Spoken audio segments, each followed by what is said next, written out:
The flight was proceeding normally until something unexpected occurred, causing the captain to ask in a panic, "Is there a fighter on board?"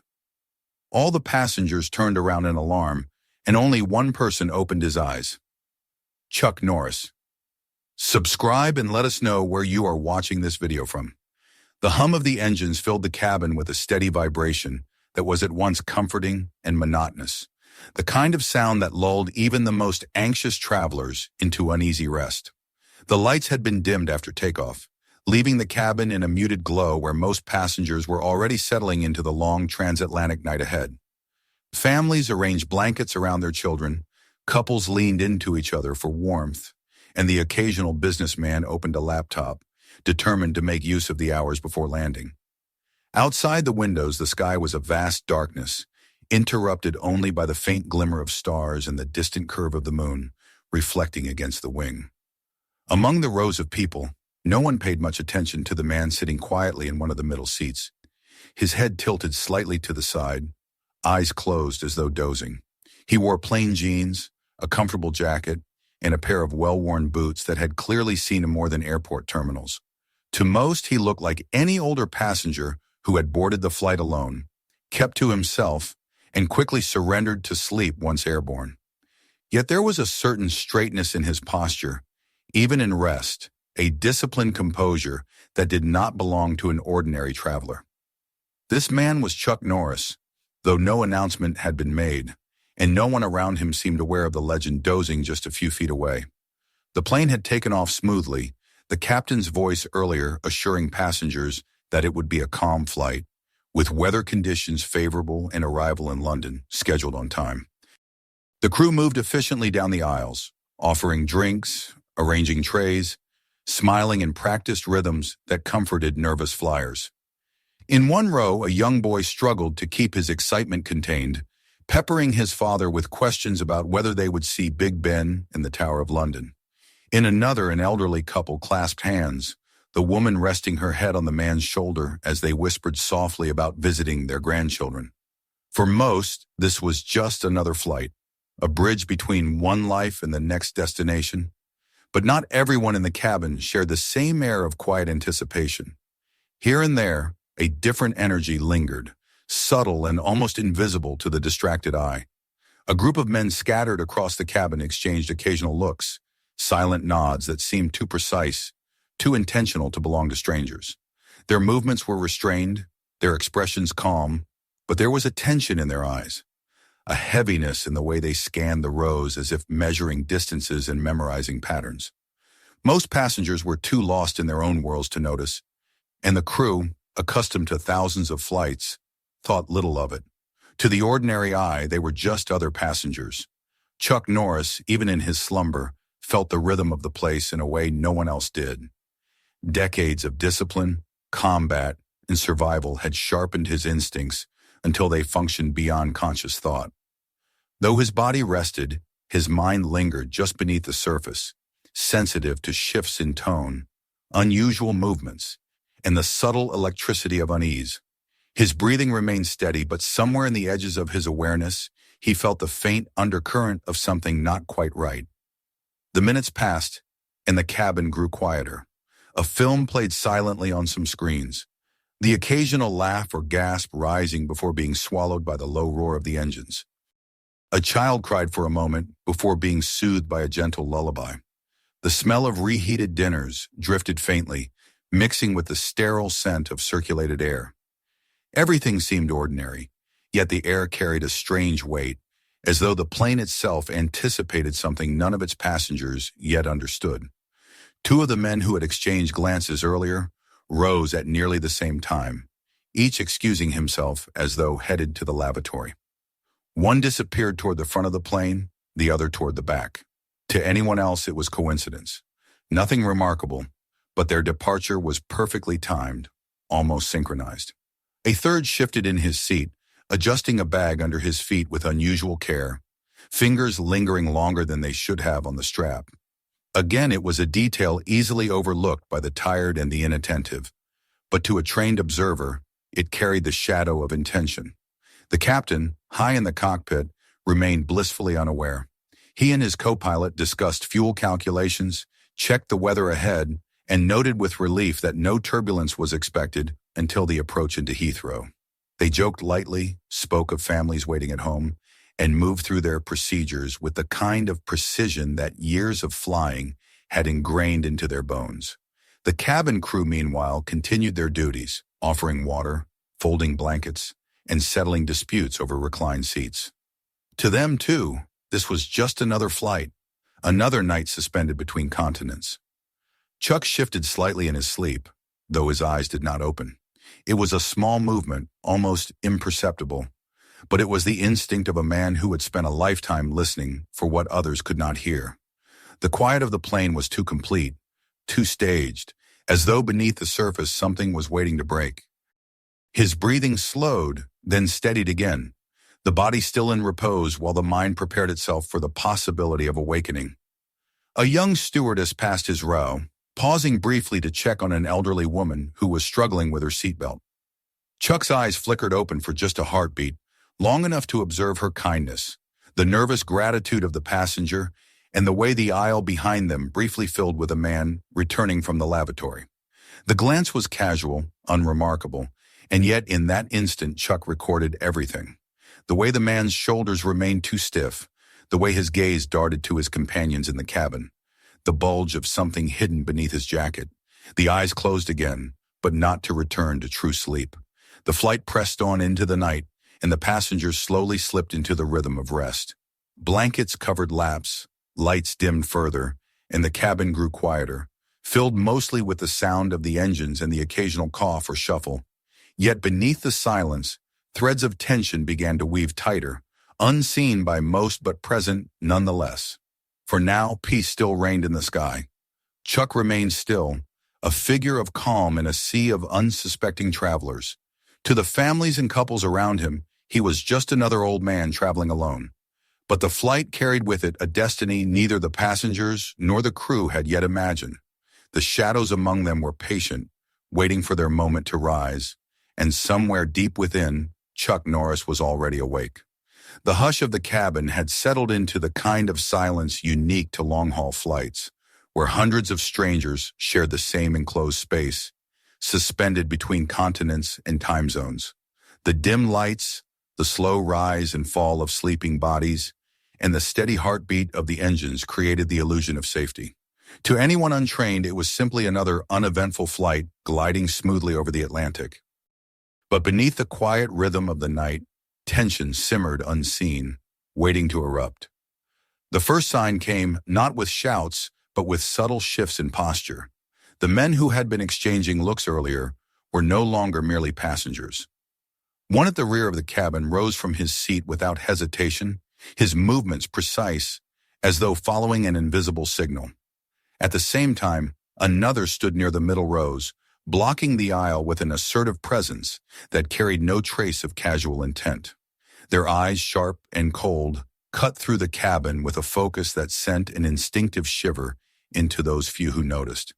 A stewardess, smiling automatically as she walked toward them, opened her mouth to ask if they needed assistance. The man in the aisle pulled a narrow blade from his sleeve, pressed it against her arm, and hissed for her silence. Her tray clattered to the floor, the sound loud and jarring against the otherwise hushed cabin. In that single crash of falling cups and bottles, the illusion of safety shattered. Gasps spread quickly. A child cried out, his mother clutching him tightly to her chest as the cabin descended into chaos.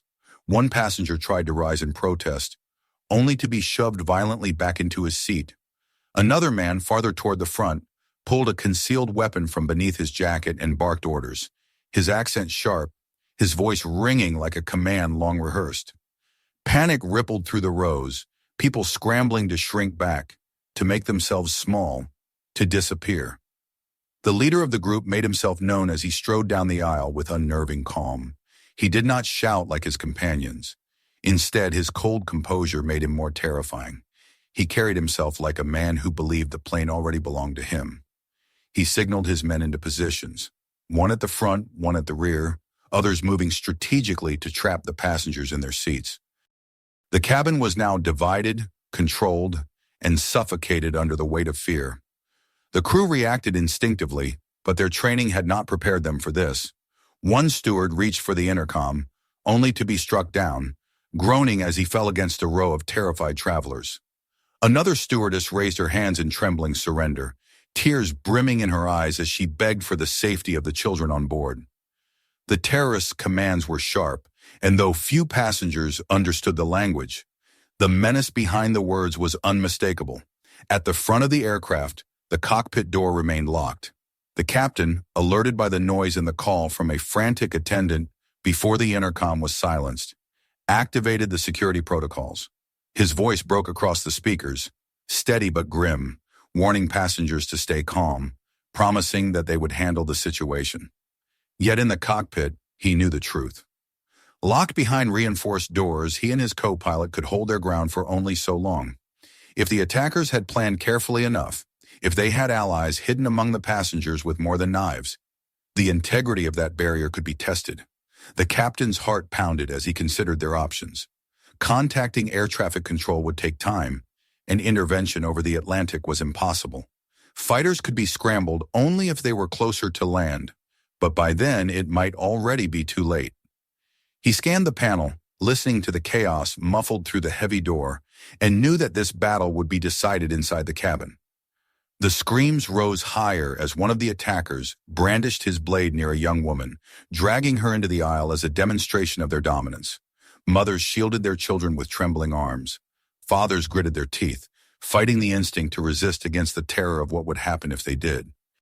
Every second, fear thickened the air, and panic teetered on the edge of becoming uncontrollable. It was then that the captain made his desperate choice.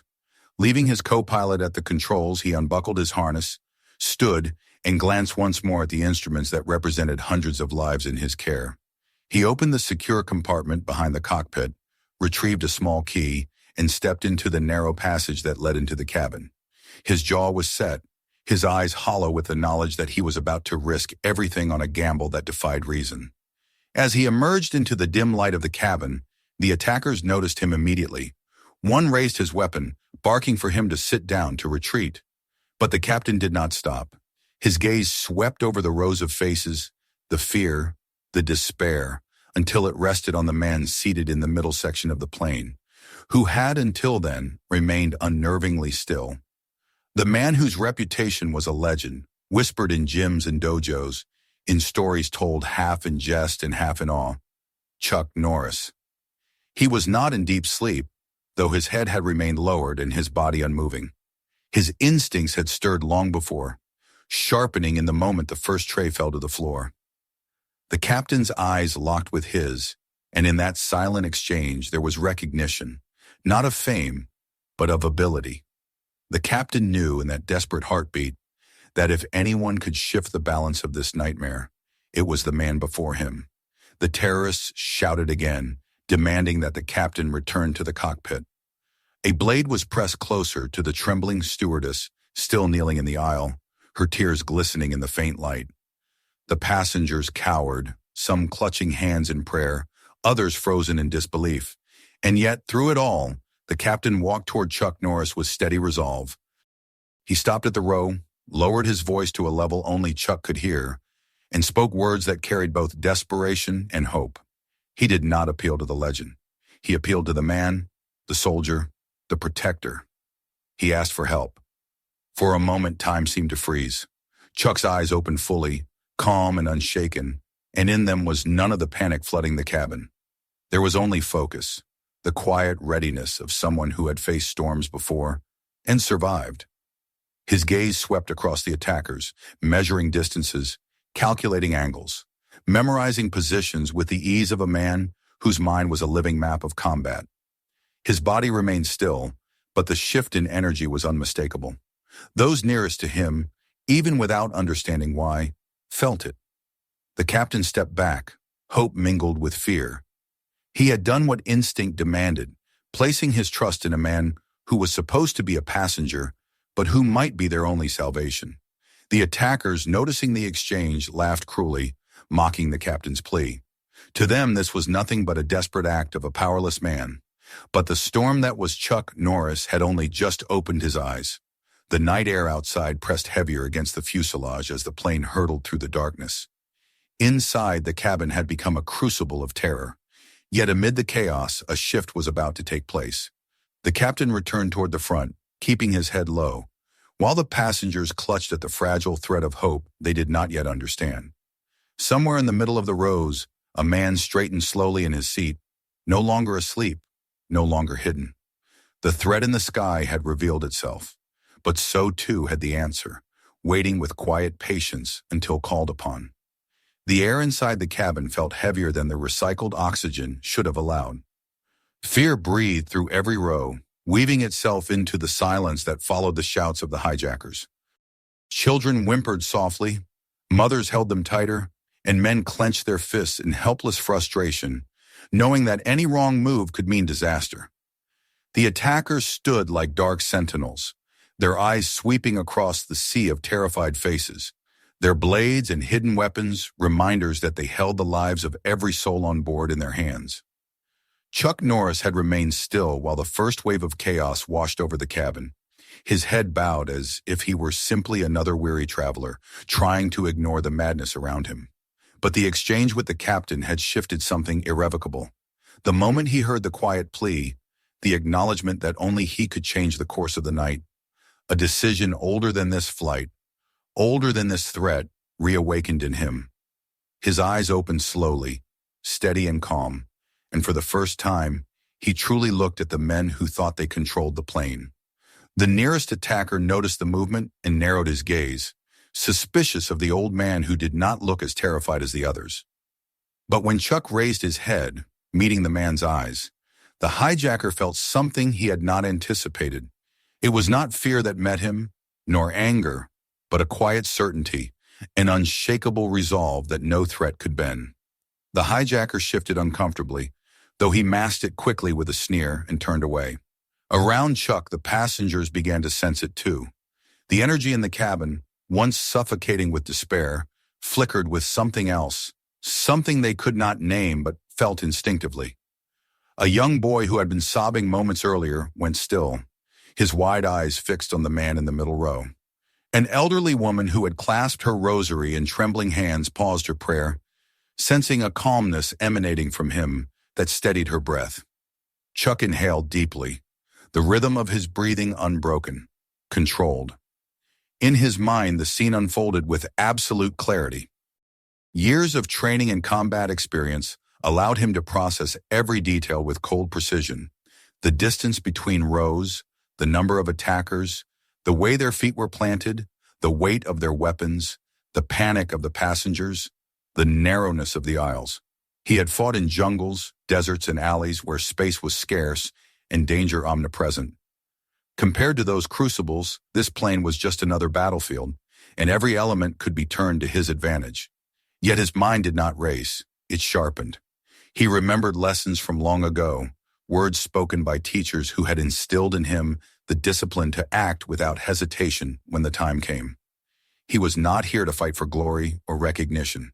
He was here because people needed him. Innocence depended on him. He could not look away, no matter how much he had wished for anonymity, for peace. A stewardess crouched nearby, tears streaking her cheeks as she tried to shield a passenger with her own body. Chuck's eyes softened briefly as he saw her courage. Then they turned hard again, shifting back to the hijackers who now strutted through the aisles with the arrogance of men convinced they had already won. One of the attackers raised his voice, demanding that the passengers remain silent, slamming his blade against a seat for emphasis. The sharp clang startled those nearby into gasps. Chuck didn't flinch. Instead, he shifted slightly, straightening his spine until his presence alone filled the space around him. The small movement did not go unnoticed. A businessman seated 2 rows back stared at him in disbelief, recognizing his face. His lips parted as though to whisper his name, but he caught himself, realizing that the last thing they needed was to draw attention to him too soon. The captain, watching from near the front, felt his pulse quicken as he saw the change. The man he had called upon was no longer a sleeping passenger. He was awake, alert, and exuding a calm authority that made even the most panicked hearts begin to steady. For a fleeting second, the captain allowed himself to believe they might survive this ordeal. Chuck leaned slightly to the side, scanning the aisle without drawing attention. He noted where the leader stood, how the others deferred to him, how their eyes flicked toward him for direction. He also noticed the nervous tremor in one hijacker's hands, the way another's breathing had quickened, betraying cracks in their confidence. He did not underestimate them. He never underestimated any opponent, but he understood that fear could be as much a weapon as any blade. The moment stretched, each second dragging under the weight of anticipation. Passengers continued to shift uneasily, some too afraid to even breathe, others clutching at the hope blooming quietly in the presence of the man they had yet to fully recognize. Chuck remained motionless, conserving his energy, allowing the attackers to believe he was no threat. But inside, his muscles were coiled, ready, his focus absolute. Finally, as one hijacker turned too sharply, stepping too close to a mother and child, Chuck's eyes hardened. He did not move yet, but he knew the time was coming. He could already picture how he would rise, how he would take the first weapon, how he would dismantle their false dominance piece by piece until the cabin was free again. The leader barked an order, and the hijackers adjusted their positions, one pacing the length of the aisle like a predator surveying its cage. The blade in his hand glinted faintly under the dim lights, and passengers shrank back, avoiding his gaze. But when his eyes swept past Chuck, they lingered for an instant, sensing something different. He frowned, but then dismissed it with arrogance. To him, this was just an old man on his way to London, but the passengers closest to Chuck knew better. They could feel it in the steadiness of his breathing, in the way his gaze never faltered. They felt the shift in the air, the unspoken promise that something was about to change. And then, in a voice low but firm, Chuck spoke for the first time. His words were not loud, yet those near him heard and clung to them like lifelines. The tone carried no panic, no doubt, only certainty. It was enough to make those who heard draw their first deep breaths since the chaos began. The hijackers had no idea that the man they overlooked was preparing to dismantle their entire plan. They did not understand that their supposed control was slipping with every heartbeat. They believed themselves feared, but fear was no longer the only force in the cabin. Hope had entered, and it carried the weight of a legend. As Chuck shifted his weight slightly, preparing himself for what would come next, the night sky outside stretched endlessly over the Atlantic, the stars indifferent to the battle brewing within the fuselage. But inside the cabin, a different constellation had aligned. The passengers were no longer entirely helpless, and the hijackers were no longer entirely in control. Chuck Norris had awakened, and the storm was coming. The atmosphere in the cabin was charged with an invisible current, a tension so thick it seemed to hum in the very air. Passengers clutched armrests and each other, their breaths shallow, their eyes wide with fear. The hijackers prowled the narrow aisles with their blades and hidden weapons, asserting their control with sharp commands and sudden bursts of violence designed to remind everyone who was in charge. Yet something had shifted, imperceptible to them, but undeniable to those sitting near the quiet figure in the middle rows. Chuck Norris had opened his eyes. He rose slowly, every movement deliberate, unhurried, but carrying an undeniable authority. The nearest hijacker froze for a heartbeat, startled by the calmness radiating from the man who should have been cowering like the rest. "Sit down," the attacker barked, brandishing his knife in warning. The sharpness of his voice echoed through the cabin, drawing every eye to the confrontation. But Chuck didn't flinch, didn't hesitate. His gaze locked with the man's, steady and unwavering, and the silence that followed felt heavier than any shout. Then, with a speed so sudden it blurred, Chuck moved. His hands snapped forward, striking the hijacker's wrist with pinpoint precision. The knife clattered to the floor, sliding harmlessly beneath a row of seats. Before the attacker could react, Chuck pivoted, using his elbow to drive the man back into the aisle seat with a thud that sent gasps rippling through the passengers. The fight had begun. The second hijacker lunged, swinging his blade in a wild arc meant to intimidate. Chuck sidestepped with the effortless grace of a man who had rehearsed such movements for a lifetime. He seized the attacker's arm, twisting sharply, using the man's momentum against him. The blade dropped, and Chuck redirected the force, sending the hijacker crashing into the narrow wall of the cabin. The impact reverberated through the space, and the passengers who had shrunk in terror moments earlier now watched with a spark of hope flaring in their eyes. Shouts erupted from the other hijackers as they realized their illusion of dominance was crumbling. Two of them charged down the aisle, intent on overwhelming the lone figure who dared resist. Chuck met them head-on. The narrow passage that had confined the passengers became his weapon. He shifted sideways, forcing the attackers into single file. The first swung recklessly, but Chuck ducked beneath the slash, his knee snapping upward into the man's abdomen with bone-crushing force. As the hijacker doubled over, Chuck used his shoulder to propel him backward into his companion, sending both stumbling into the rows of seats. Passengers cried out, some in fear, others in astonishment. A businessman clutched his chest as if unable to believe what he was seeing. A little boy whispered to his mother in awe, his tears drying as hope replaced terror.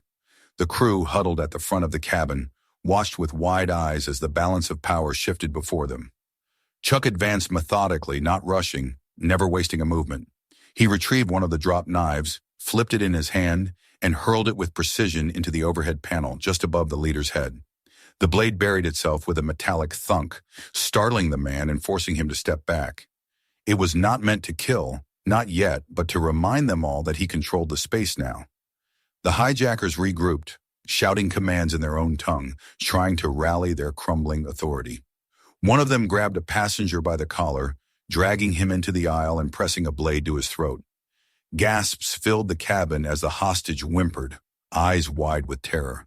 The hijackers screamed threats, demanding Chuck surrender, demanding the passengers remain still. Chuck's eyes narrowed, but his expression remained calm. He took a slow step forward, his gaze locked on the hijacker's trembling blade. His voice was quiet, but it carried through the cabin with the weight of certainty. You don't want to do that. The hijacker's hand shook, betraying nerves, and in that hesitation, Chuck moved. He lunged with blinding speed, his hand snapping to the man's wrist and twisting it away from the hostage. In the same motion, his leg swept low, knocking the hijacker off balance. The hostage stumbled free as Chuck drove his fist upward, connecting with the attacker's jaw in a single decisive strike. The man crumpled to the floor, unconscious before he hit the ground. The cabin erupted in noise, shouts, gasps, cries of relief. But Chuck was already turning to the next threat. Two attackers rushed together, trying to flank him in the narrow aisle. He ducked low, sweeping a serving cart toward them with a powerful shove. The cart slammed into their legs, sending them sprawling. Chuck vaulted over the metal frame, seizing one by the collar and slamming him against the overhead compartment. The compartment door burst open, luggage tumbling out, and striking the attacker as he collapsed. Every move Chuck made was efficient, calculated. He used the environment, the cramped aisles, the heavy luggage, the metal armrests as extensions of himself. Where others saw confinement, he saw opportunity. He pinned one man's arm beneath a seat and dislocated his shoulder with a precise twist. Another tried to rush from behind, only to be flipped over the row in front of him with a fluid judo throw, his body crashing into the carpeted floor. Passengers could only stare in stunned silence as the man they had assumed to be just another traveler dismantled the hijackers one by one. A stewardess, tears still streaking her face, whispered, "He's saving us."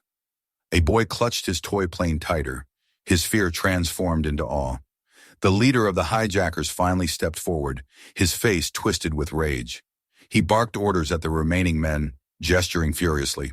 One by one, the attackers hesitated, glancing at the fallen bodies of their companions, their confidence eroding under the weight of the impossible. Chuck stood tall in the aisle, calm and unshaken, his presence alone enough to make them falter. But the battle was not yet finished. The leader snarled, grabbing a young woman from her seat and pressing a blade to her throat. The cabin froze, horror choking the air. Chuck's eyes hardened as he took in the sight. The leader believed he had found a way to turn the tide, to force submission by threatening the innocent. What he did not yet realize was that he had only made himself Chuck's final target. The passengers held their breath, the moment suspended between terror and salvation. Chuck shifted his stance, his body coiled with readiness, his mind already calculating the precise moment to strike. He had fought in countless arenas, but none carried the stakes of this one, not glory, not victory, but the lives of 200 innocent souls hurtling through the night sky. The cabin had become a battlefield, and though the attackers believed they had claimed it, Chuck Norris now commanded it entirely. The cabin was still vibrating with the aftershocks of chaos. Bodies of subdued hijackers lay sprawled in the aisles or slumped unconscious against the walls, and the cries of fear that had once filled the plane had faded into a tense silence. Yet the battle was not finished. At the center of it all stood the leader, his grip tight on the trembling young woman he had seized, his blade pressed against her throat with enough pressure to leave a pale line on her skin. Passengers sat frozen, their eyes darting between the woman's terrified face and the calm, steady figure of Chuck Norris standing only a few feet away. The leader's eyes blazed with fury, but behind the fire there was calculation. He had watched his men fall one by one, dispatched with an ease that made them look like amateurs. The plan that had begun with meticulous preparation was now unraveling before his eyes, and the responsibility to salvage it rested solely on him. He barked something in his own language, loud and sharp, his voice reverberating off the metal walls. Even without understanding the words, everyone knew what he meant. Surrender, or the woman would die. Chuck remained motionless, his eyes locked on the leader, reading every twitch of his hand, every shallow breath, every flicker of panic behind the mask of rage. The air between them grew heavy, thick with anticipation. The passengers dared not move, yet in their silence they were united in a fragile thread of hope, all of it tied to the man standing so calmly in the aisle. "Let her go," Chuck said, his voice low but firm, the kind of tone that carried not just authority, but inevitability. It wasn't a plea, and it wasn't a threat. It was a statement of fact, as though he were reminding the leader of something both of them already knew would happen. The leader sneered, pressing the knife closer, drawing a faint bead of blood. The woman whimpered, her body stiff with fear, and several passengers cried out in horror. The standoff stretched, the seconds dragging like hours. Chuck's body was relaxed, but every muscle was coiled, ready to strike.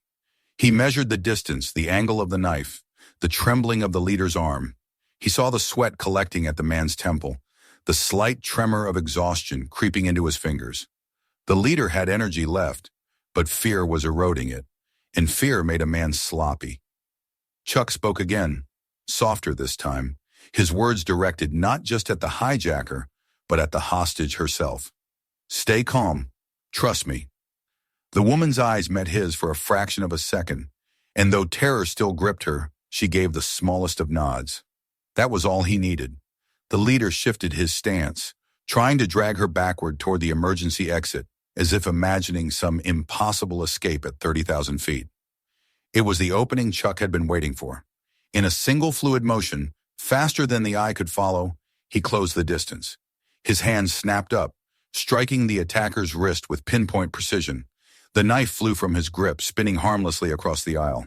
At the same instant, Chuck's other hand pulled the woman free, shoving her gently behind him as his body became the barrier between her and danger. The leader roared in frustration, his hands now empty but his rage unquenched. He lunged at Chuck, his fists swinging wildly, each blow meant to kill rather than intimidate.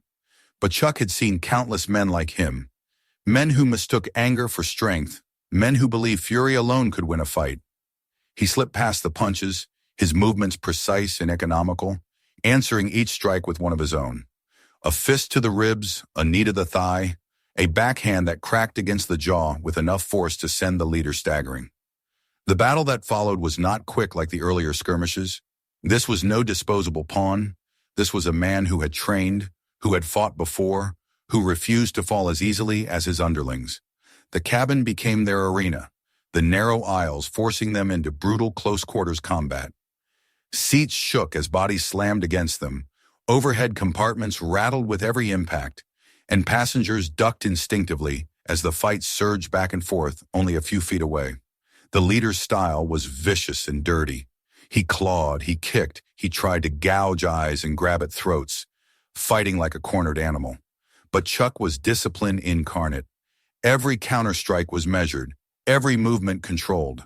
He absorbed the chaos and redirected it, turning wild attacks into opportunities. A kick aimed at his stomach was caught and twisted, sending the attacker crashing into the beverage cart. A punch meant for his face was deflected, the momentum reversed into a crushing elbow to the chest. Still, the leader endured. He rose again and again, blood on his lip, sweat soaking his collar, rage fueling him even as exhaustion took hold. He spat curses, his voice raw, his body desperate. "You cannot win," he shouted, slamming his fists against the armrest of a seat as though to intimidate the unshakable figure before him. Chuck's reply was simple, a silence that spoke louder than any words, a calmness that broke the enemy's will more than any blow. The passengers were transfixed. Mothers shielded their children's eyes but peeked through their fingers, unable to look away. The soldiers who had been aboard watched with professional respect, recognizing the skill before them. The crew clutched each other, hope rising in their chests with every strike that drove the leader back. At last, the moment came. The leader charged one final time, a guttural roar tearing from his throat. He aimed a desperate swing at Chuck's head, but his movement was sloppy, too fueled by fury to be precise. Chuck ducked beneath it and rose with a perfectly timed kick, his boot connecting with the man's chest. The force of it lifted the hijacker off his feet, slamming him into the cabin wall with a sickening crack. He slid down slowly, his body crumpling to the floor, defeated, his eyes rolling back into unconsciousness. Silence followed, deep and profound. For a moment it seemed as though the entire aircraft itself was holding its breath.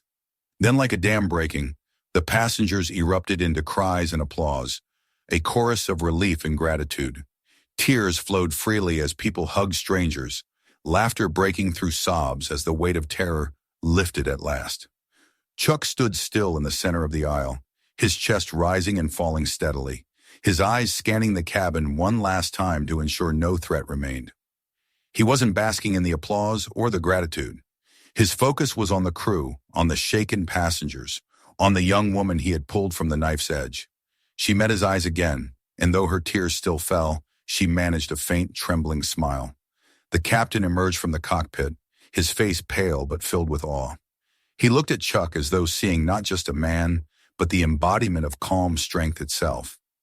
"It's over," the captain said, his voice hoarse. "You saved us all." Chuck gave the smallest of nods. "Not yet," he replied quietly. He knew that though the cabin was secure, the danger was not entirely gone. Somewhere beyond the cockpit windows, forces that had orchestrated the hijacking still lingered, waiting, plotting. But for now, inside this aircraft, the immediate battle was done. The subdued hijackers were bound with seatbelts and cords, watched over by vigilant passengers and crew. The leader remained unconscious at the far end of the aisle, his chest rising and falling in shallow breaths. For the first time since the nightmare began, the passengers felt a measure of safety. And yet Chuck's expression did not soften. He understood that what had happened inside the cabin was only part of the storm. The true reckoning, the understanding of why the attack had taken place, who had ordered it, and what it meant for everyone on board, was still to come. He glanced toward the cockpit, his mind already turning toward the next challenge. But for the passengers, for the mothers and fathers and children who had thought they would never see the ground again, this moment was salvation. They wept openly, some praying, others whispering thanks. They would forever remember the day when a man they had barely noticed as he boarded had stood between them and death, fighting with a strength that seemed beyond human, but with a humanity that reassured them it was real. As Chuck finally sat down again, if only for a moment, the cabin seemed to exhale. The applause continued, but quieter now, filled not with hysteria but with reverence. The storm inside the plane had ended. Yet everyone sensed, even if they did not understand why, that the storm beyond it was still waiting. The clash with the leader had ended in victory, but the greater battle was not yet over. For a long moment after the leader fell, the cabin seemed suspended in an otherworldly hush, as though even the engines had quieted to acknowledge what had just taken place.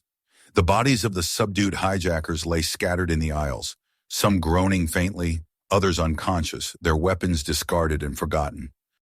The young woman who had been held as a shield sat trembling in her seat, clutching her arms around herself, tears streaking her cheeks but alive. Around her, passengers slowly began to release the breaths they had been holding for what felt like hours. Some sobbed openly, others simply sat dazed, unable to comprehend how they had survived. The fear that had gripped them so mercilessly was lifting, though its shadow still lingered.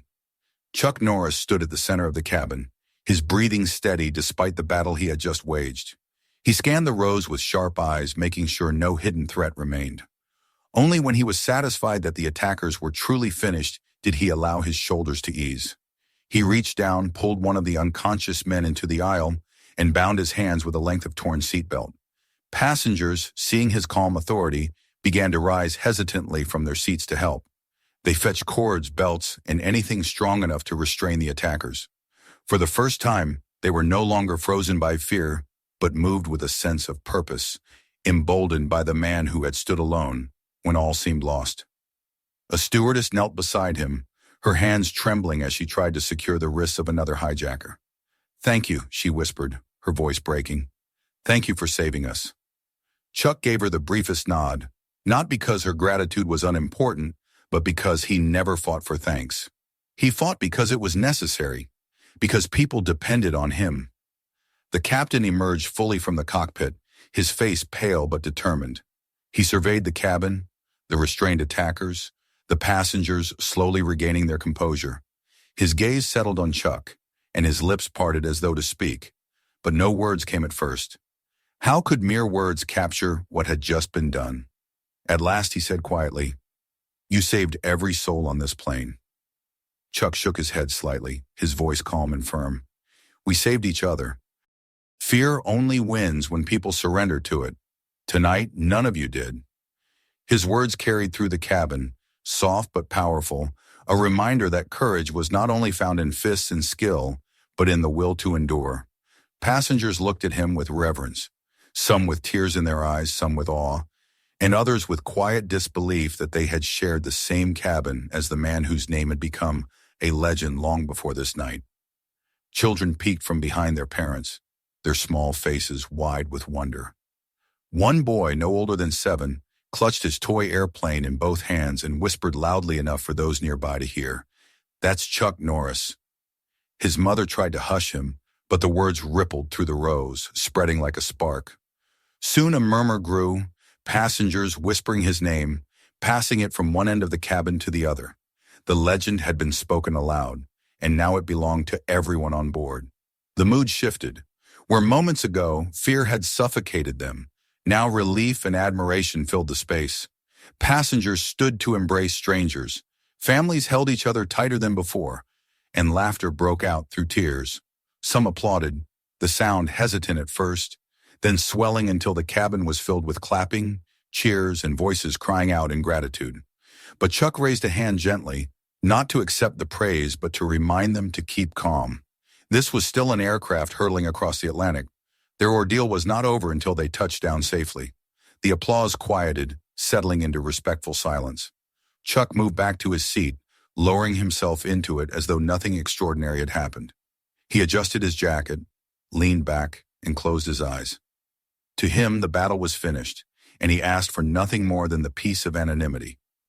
Yet even with his eyes shut, the passengers continued to watch him, unable to believe the calm presence before them was the same man who had moments earlier dismantled an entire team of armed hijackers. The captain returned to the cockpit, his voice soon echoing through the intercom. "Ladies and gentlemen, the situation is under control. We will be continuing to London as planned. Please remain calm. Emergency services will be waiting for us upon arrival." His tone carried both authority and gratitude, and for the first time since the nightmare began, passengers truly believed they would survive. As the hours passed, the cabin slowly settled into a fragile calm.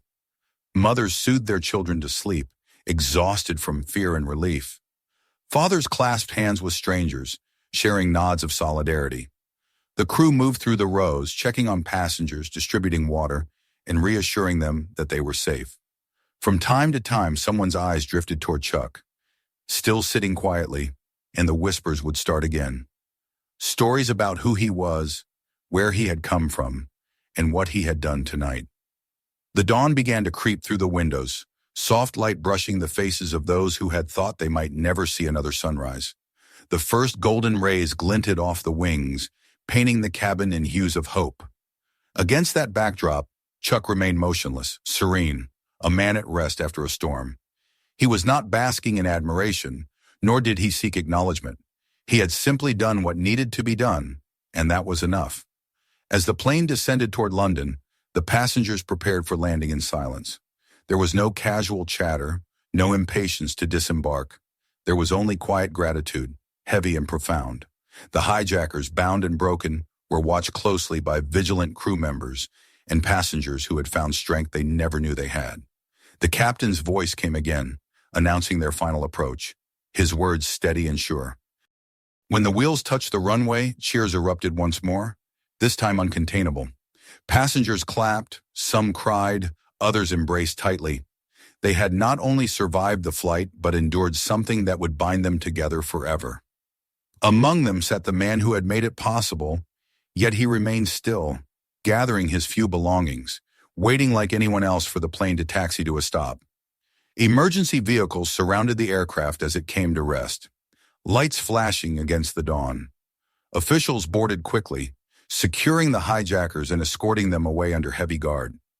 Passengers watched as the men were taken, some jeering, others simply relieved to see them gone.